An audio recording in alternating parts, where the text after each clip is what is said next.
Metal Gear Solid 2 Sons of Liberty was developed and published by Konami.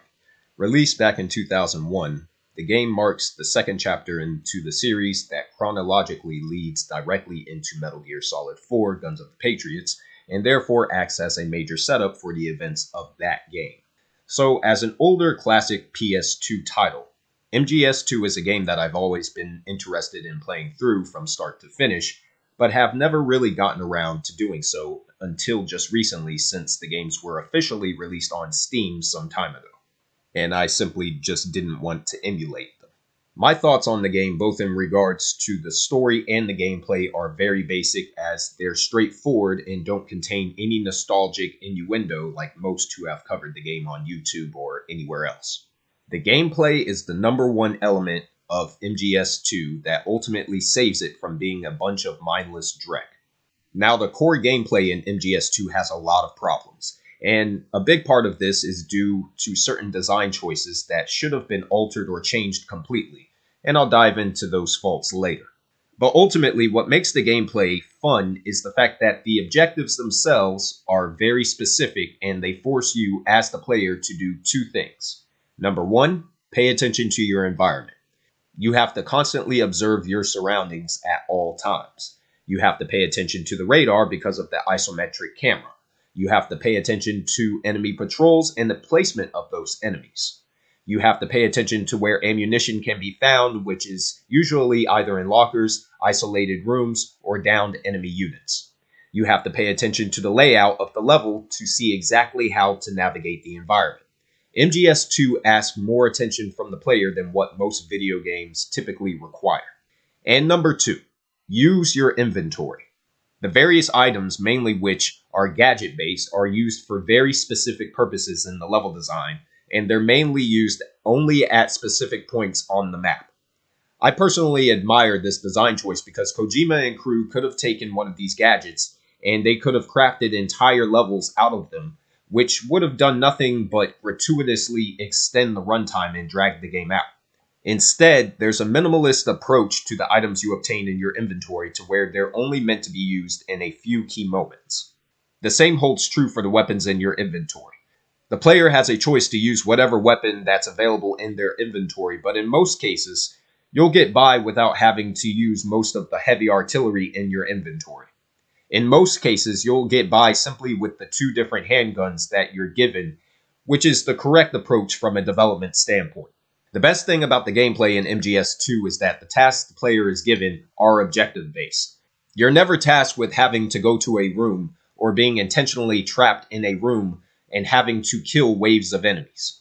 And the one time something like that occurs, it's scripted. You have Solid Snake with you and he's doing most of the work. It's done in service of the story they're trying to tell, so it didn't really bother me. Ultimately, this is a stealth game, and it wisely sticks to being a stealth game for better or worse throughout the runtime. Now I'm going to get into the negatives. Some of these are more potent than others, but one of the main things that's apparent is the bait and switch. So when this game was initially on the slate for release, according to what I've researched on it, Konami had pulled what Naughty Dog pulled with The Last of Us Part 2 nearly 2 decades later. They had intentionally marketed the game as if the player was going to play as Solid Snake throughout the entire game, even going as far as to remove the actual main character of the game and replacing his character model with Snake's model in later sections of the game where only Raiden is playable. They kept the character switch a secret, which was ultimately a mistake. Naughty Dog, of course, did something similar with the Joel character many years later. The result in both situations invoked a wide array of backlash from the audience of both titles. Now, I'm not a big Metal Gear Solid fan. I don't believe the games are the best stealth video games out there that you can play, and I'm not invested really at all into the story of the series given how convoluted the story really is. Therefore, I wasn't upset at the character change from Snake to Raiden after the prologue chapter with Snake inside the tanker, but I understand the people that were upset when this originally came out back in 2001. It's never a good idea to intentionally hide a character from a product's marketing. Doing so only provokes anger in the intended target audience. This has happened in movies as well, such as when J.J. Abrams intentionally hid Khan in 2013's Star Trek Into Darkness. So things like this has happened in movies as well. It's just not good storytelling, and speaking of storytelling, that's where this game suffers immensely. Metal Gear Solid 2 is considered to be one of the greatest achievements in video games within the industry as a whole, and the main reason is because of its story. Similar to more modern games like Nier Automata, people over the years have tried to make ridiculous takes and statements, coming up with all sorts of strange metaphors, political and thematic references, all in an effort to make this game into whatever they want to view it as, rather than what it actually is. Through all the word salad, garbled, and juvenile dialogue with strange anime characters that have somehow found their way into what's supposed to be a militaristic stealth game, MGS2's story is very simple at its core. Raiden is sent to this offshore base to find the president and ultimately uncovers a conspiracy by a phantom organization known as the Patriots that behind the scenes controls every part of the world. Raiden teams up with Solid Snake to destroy what's under the base, which acts as a front to something known as Metal Gear Arsenal, which is a series of over 20 Metal Gear Ray units that have been hidden beneath the base itself. And by the end of the game, Solid Snake manages to capture a disk of information that reveals the identity of members within the Patriots organization and where they're located, and this leads into Metal Gear Solid 4, a game that would not come out for another 7 years after this entry. So that's a very basic synopsis for what takes place in this game's narrative, but the problem is that it's dragged out to an extreme. This game can be viewed now in retrospect as an appetizer for what ultimately is one of the biggest problems with Metal Gear Solid 4, the series itself, and Hideo Kojima games in general.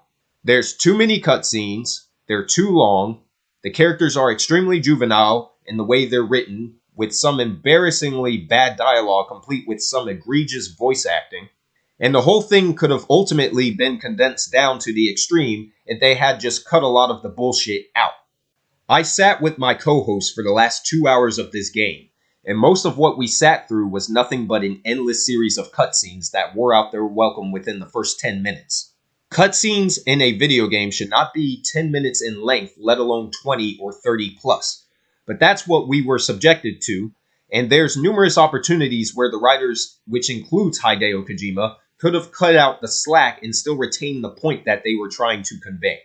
It's ridiculous, and it's one of the reasons I've never been a big fan of this franchise. And when you see just how this series ended years later with the unfinished Metal Gear Solid 5, which also had its own bait and switch in the form of a stupid twist that actually insulted its fan base, I actually feel a bit sorry for the millions of players who invested any sort of interest into this convoluted mess of a story for this series.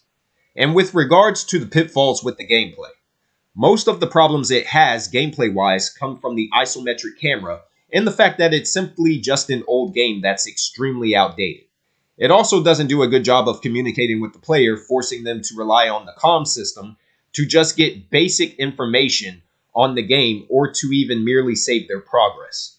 Many of these issues are fixed in MGS4, which was modernized with an over-the-shoulder camera perspective that MGS5 continued and heavily borrowed elements from its predecessor.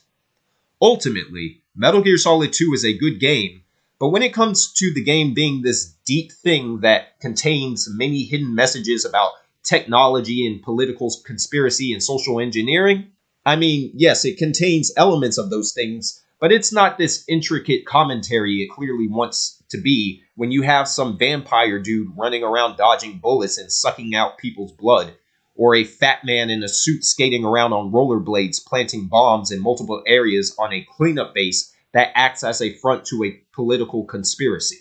I'm sorry, but you've lost me when you allow stupidity to overtake the story you're trying to tell.